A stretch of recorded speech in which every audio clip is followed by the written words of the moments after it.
அனைவருக்கும் வணக்கம். இன்றைக்கான தேதி 29/4/2024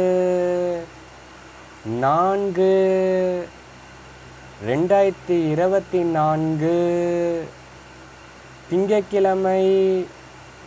தினசரி வானிலை அறிக்கை. வானிலை அமைப்பு பொறுத்தமட்டில் நேற்று தமிழகத்தில் அதிகபட்ச வெப்பநிலையானது ஈரோடு மாவட்டத்தில் 42 டிகிரி செல்சியஸ் வெப்பநிலை பதிவாகியுள்ளது. தர்மபுரி, கரூர், பரமத்தி, சேலம், திருப்பத்தூர், திருத்தணி, வேலூர் உள்ளிட்ட பகுதியில் 40 டிகிரி செல்சியஸ்க்கு மேல் வெப்பநிலை பதிவாகியுள்ளது.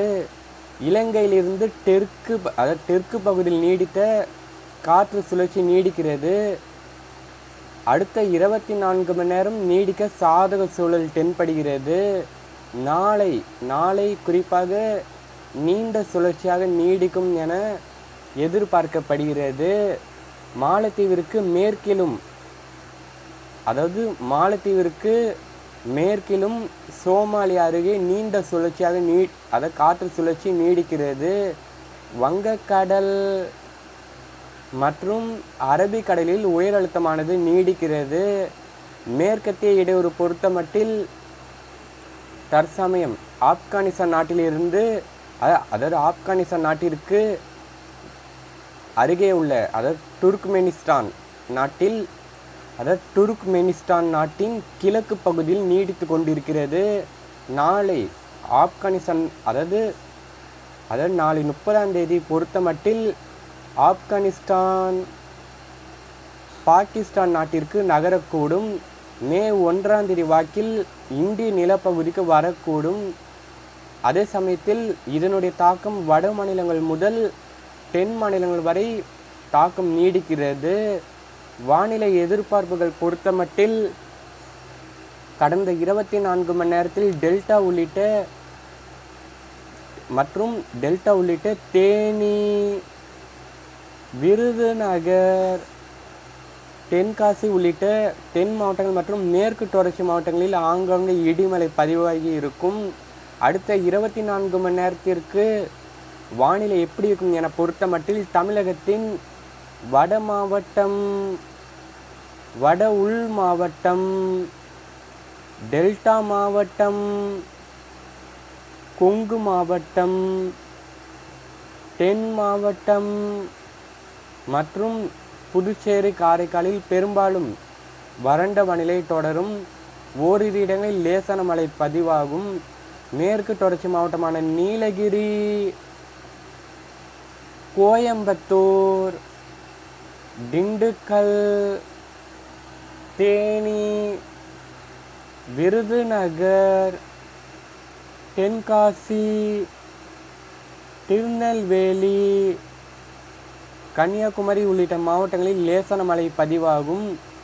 குறிப்பாக இடி மின்னலுடன் கூடிய மழையாக பதிவாகும். அடுத்த 5 நாட்கள் பெரும்பாலும் இதே நிலைதான் தொடரும். அதன் பிறகு மே 4 முதல் தமிழகம் மற்றும் புதுச்சேரியில் பரவலாக இடிமலை தொடங்கும் என எதிர்பார்க்கப்படுகிறது.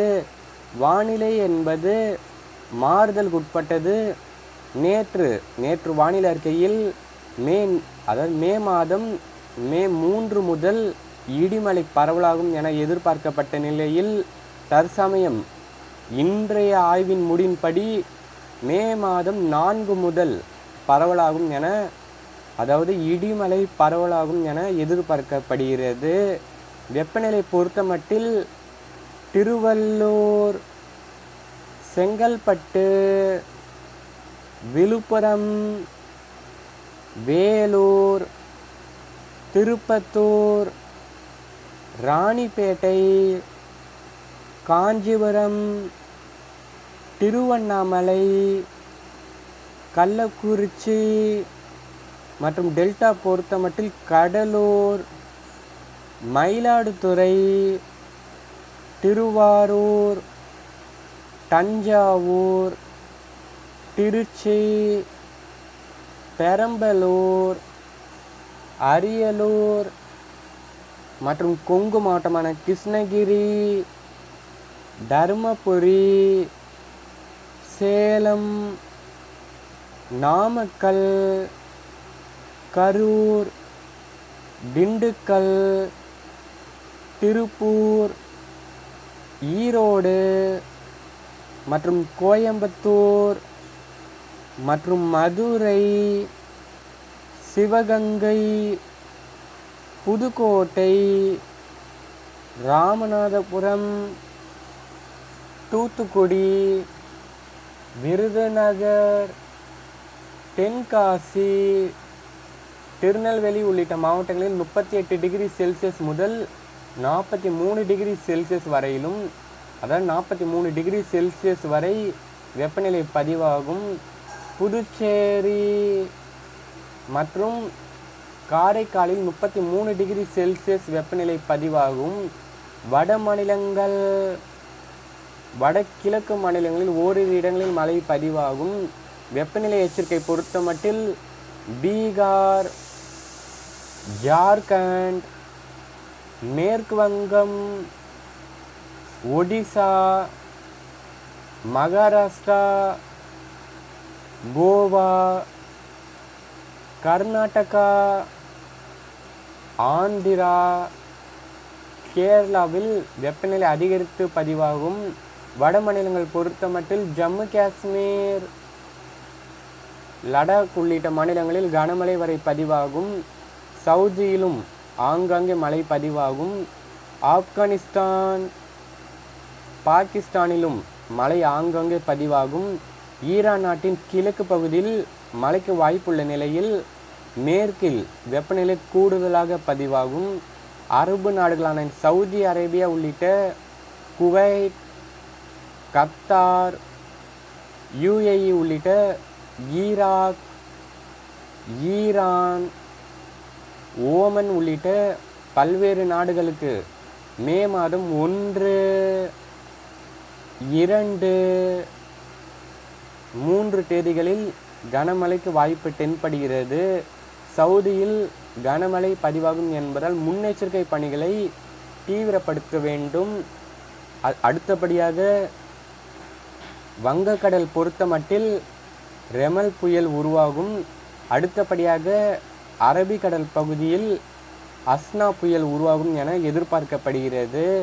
அதாவது வங்கக்கடலில் மே மாதம் 10 முதல் 25க்குள் ரெமல் புயல் உருவாகி ஆந்திரா, ஒடிசா, மேற்கு வங்கம் மற்றும் அண்டை நாடான வங்கதேசம், மியான்மர் நாட்டில் ஏதேனும் ஒரு பகுதியில் 200 கிலோமீட்டருக்கு மேல் வேகம் கொண்ட புயலாக கரையை கடக்கும் என எதிர்பார்க்கப்படுவதால் முன்னெச்சரிக்கை பணிகளை தீவிரப்படுத்த வேண்டும்.